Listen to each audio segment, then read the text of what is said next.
안녕하세요. 제인스입니다. 자, 우리 형용사에 이어서 오늘은 부사라는 품사에 대해서 배워보도록 하겠습니다. 자, 부사는 우리가 사실 공부를 할 때 늘 형용사랑 함께 엮어서 배우는 경향이 있어요. 그 이유는 형용사랑 부사의 역할이 비슷한 듯 안 비슷하기 때문인데요.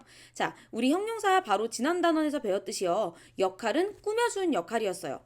부사 역시 역할 자체는 꾸며주는 역할이에요. 그러면 형용사랑 부사는 역할이 동일한가요? 라고 물어볼 수 있는데 여기서 차이점이 발생합니다. 우리 형용사는 누구를 꾸며준다고 했죠? 맞습니다. 딱 명사라는 품사 하나만 꾸며주게 되는데 부사는 꾸며주는 아이들이 정말 많아요. 하지만 이때 중요한 것은 명사는 꾸며주질 못해요. 그래서 부사는 결론적으로 명사라는 품사를 제외하고 다른 품사들을 대부분 수식해준다. 이게 부사가 하는 역할이다. 그래서 형용사랑 부사의 공통점은 꾸며준다라는 역할을 하는 것인데 차이점은 누구를 꾸미느냐에서 나오더라. 그러면 이때 명사를 제외한 품사라고 했는데 그런 애들에 누가 있나요를 우리가 짚고 넘어가 보자면 누가 있을까요? 그쵸. 동사도 있겠고요. 형용사도 있겠고요.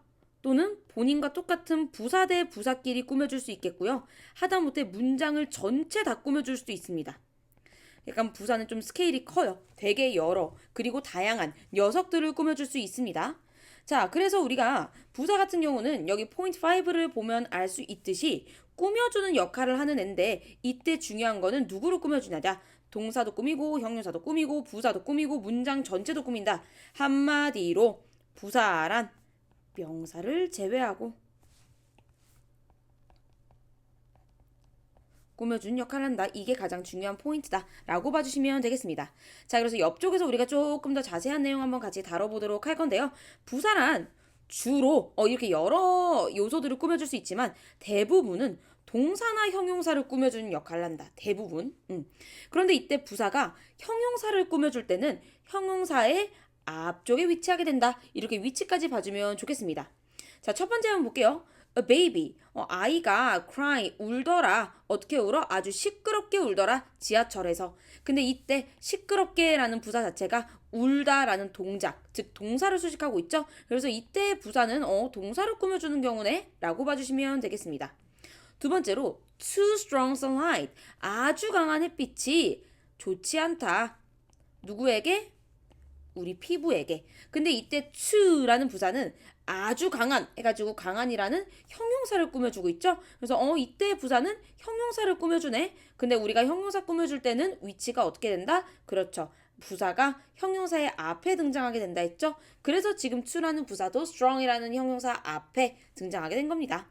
자, 그리고 부사는 문장 내에서 본인과 동일한 다른 부사를 꾸며줄 수도 있고 아니면 문장 전체를 꾸며주는 경우가 있다라고 했는데 예를 들어서 I forget things. 나는 무언가를 자주 잊어버리는데 very easily. 굉장히 쉽게 잊어버린다. 그럼 이때 매우라는 부사는 누구를 꾸며요? 그쵸. 매우 쉽게 라는 easily라는 부사를 꾸며주는 경우가 되겠습니다. 또 luckily. 운이 좋게도 I got free tickets for the movie. 나는 얻었다. 공짜 티켓을 뭐에 대한? 영화를 위한. 그럼 여기 있는 운이 좋게도 라는 요 부사는 이 문장 전체 상황에 대한 걸 수식하고 있는 거죠. 그래서 지금 있는 luckily라는 부사는 문장 전체를 꾸며주네. 이렇게 봐주시면 되겠습니다.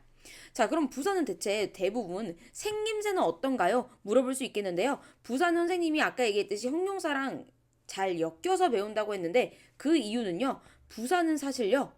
형용사 뒤에 ly가 붙은 그런 생김새를 가지고 있기 때문입니다.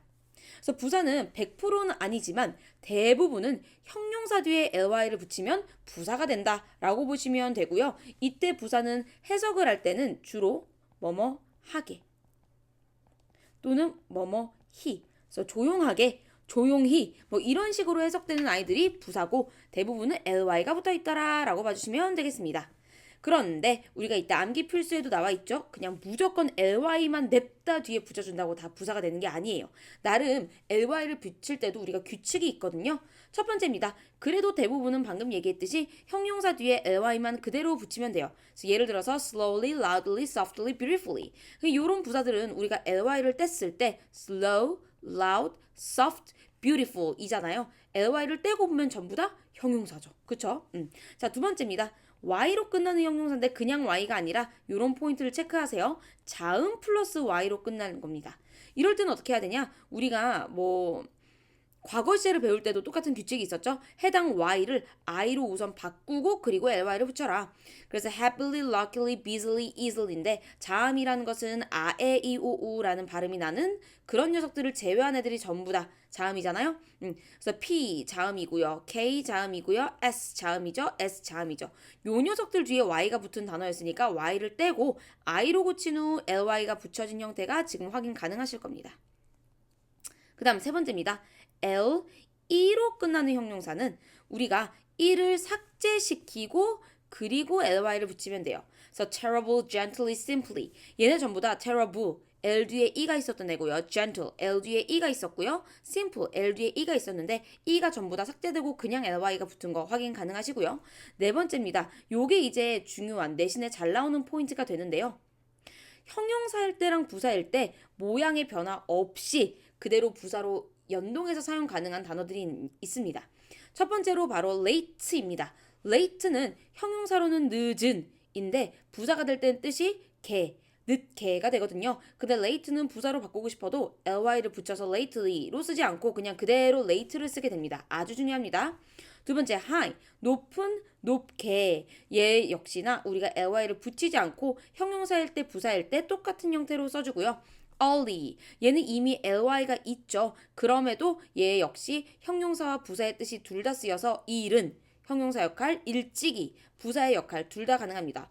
her 담단한 또는 어려운 형용사의 뜻이 있는데요. 얘도 ly 붙이지 않고 그대로 부사의 뜻까지 있어서 열심히의 뜻이 있고요. fast 빠른 빨리 얘도 역시나 ly 붙이지 않고 형용사 부사의 뜻이 전부 다 있더라 봐주시면 되겠습니다. 그래서 이런 애들은 ly가 원래 붙어 있거나 ly가 붙여지지 않고도 부사로도 함께 활용 가능하다라는 거 꼭꼭꼭 암기해 주세요. 자, 그 다음 다섯 번째인데요. 요 네 번째와 다섯 번째 요 두 가지 경우가 아주 중요한 케이스가 되겠습니다. 어떤 경우냐면요. 다섯 번째는 ly가 들어가면 뜻이 달라지는 부사예요. 그 말인 즉슨 첫 번째 late인데요. 선생님 아까 late ly 안 붙인다면서요. 자, late 우리가 알고 있는 late의 뜻은 뭐죠? 그죠? 늦은이란 뜻이죠. 그러면 lately가 되면은 우리의 상식상 늦게란 뜻이 돼야 되잖아요. 근데 lately 얘는 ly가 들어가면 최근에 라는 전혀 다른 뜻이 돼요. 한마디로 late는 늦은, 늦게, 형용사 부사, 일대의 모양 변화가 없고 되려 ly를 붙이며 전혀 다른 뜻이 되니까 그냥 다른 단어라고 봐주셔야 됩니다. high도 마찬가지입니다. highly는요.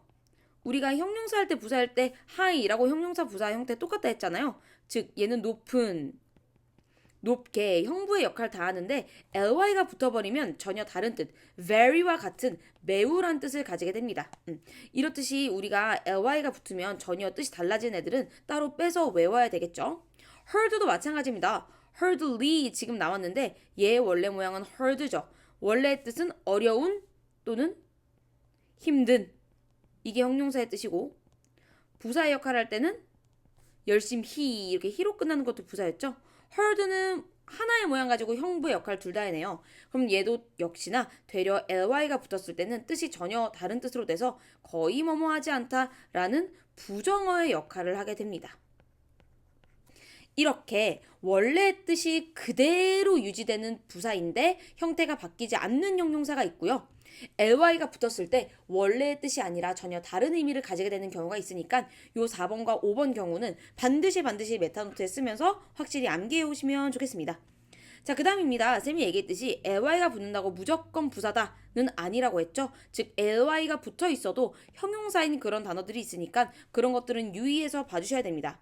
첫 번째로 해당되는 단어가 lovely 사랑스러운 얘는 ly가 붙어 있어도 니은 받침으로 끝나면서 형용사니까 조심하시고요. friendly 마찬가지입니다. 친근한, 친절한 얘도 역시나 ly가 있지만 형용사고요. lively 경쾌한 얘도 형용사고요.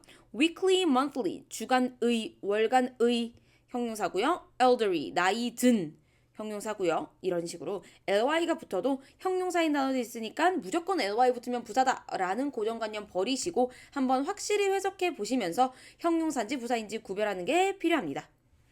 다음입니다. 우리가 형용사에서도 특히나 양을 나타내는 수량 형용사가 중요했듯이 부사에서도요. 특히나 얼마나 자주라는 뜻을 가지고 있는 빈도부사라는 종류가 특히 중요하겠습니다.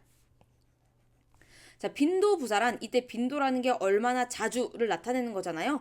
그렇기 때문에 어떤 한 행동을 하는 게 전혀 안 하는 건지 아니면 항상 하는 건지 이런 식으로 얼마나 자주함을 나타내는 빈도부사의 종류를 한번 볼 건데요. 한 번을 안 할 때, 즉 어떤 행위에 대한 수행도가 0%일 때는 전혀 뭔가를 안 한다라는 의미의 빈도부사인 never 있겠고요. 반대로 정말 100% 수행도, 즉 늘 뭔가를 한다라는 의미를 지니고 있는 always라는 빈도부사, 얘네들은 정반대의 뜻, 극과 극을 지니고 있는 빈도부사입니다. 그렇다면 우리는 요 사이에 들어가 있는 빈도부사를 잘 봐줘야 되겠죠. 자, 전혀 안 하는 건 아닌데 정말 한 10%, 20%의 수행도를 자랑하는, 그러니까 거의 잘 안 하는 거죠, 얘도. 그런 의미를 가지고 있는 빈도부사가 바로 sometimes가 되겠습니다. 때때로, 한마디로 가끔 이런 뜻이에요. 그런데 그래도 꽤나 한 4, 50%의 수행도를 자랑하네. 그런 애들은 우리가 자주라는 말로 표현을 할 수 있겠죠. 그래서 often이 되겠고요. 거의 뭐 7, 80%, 그래도 꽤나 자주 얘기하는 거죠. 얘는 자주를 넘어서서 보통, 대개라는 게 대부분이란 뜻이거든요. 그래서 그런 뜻을 가지고 있는 usually가 되겠습니다. 이런 식으로 빈도부사는 뜻뿐만 아니라 그 수행도가 점점 더 높아지는 애들일수록 어떤 애들이 해당되지? 그거를 잘 기억해 주시면 좋겠습니다. 그리고 빈도부사에서 한 가지 더 중요한 것은 이 빈도부사의 위치예요.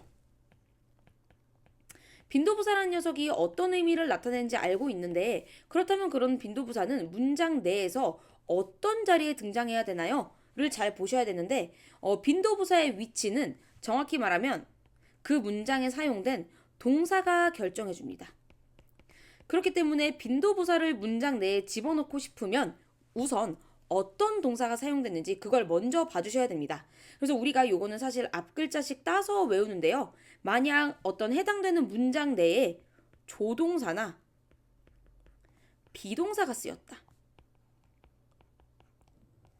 그러면 빈도부사는 이 조동사와 비동사의 뒤에 위치하게 됩니다. 그럼 반대로 우리가 알고 있는 원래 뭐 움직임이나 행동을 나타내는 그런 애들을 일반 동사라고 하잖아요. 그냥 일반 동사가 사용됐다. 그러면 빈도부사는 반대로 그 동사의 앞쪽에 사용되게 됩니다. 그래서 이거를 첫 글자씩 쌤이 따서 외운다고 했잖아요. 그래서 조비 뒤, 반대로 일 앞 이렇게 외웁니다. 조비 뒤, 일 앞 이렇게 외우시면 되겠습니다. 그래서 결론적으로는 빈도부사는 우리가 아무데나 막 쓸 수 있는 게 아니라 그 해당되는 문장 내에 동사를 먼저 체킹해서 어떤 동사가 쓰였냐에 따라 그 동사의 앞에 쓰이냐 뒤에 쓰이냐가 결정되는데, 그 위치는 조비 뒤, 일 앞 해서 정확히 외워주는 게 좋더라. 그래서 실제로 첫 번째 예문 보시면요.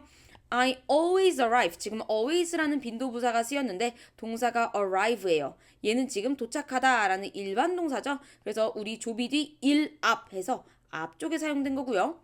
반대로 we can always learn. 똑같이 always라는 빈도부사가 사용됐는데 이때 이 문장의 동사는 can인데 can은 지금 조동사죠. 그래서 우리가 조비 뒤, 조 뒤니까 always가 동사 뒤에 온 거 보실 수 있겠습니다. 자, 여기까지가 부사의 역할, 그리고 부사의 형태, 그리고 그 중에서도 중요했던 부사의 한 종류인 빈도부사, 그 빈도부사의 위치까지 꼼꼼히 살펴봤는데요. 형용사랑 부사는 쌤이 아까도 얘기했지만 되게 공통적인 부분과 차이가 나는 부분이 명확하기 때문에 그 부분 정확히 구분해서 공부하시고 문제까지 풀어오시면 되겠습니다.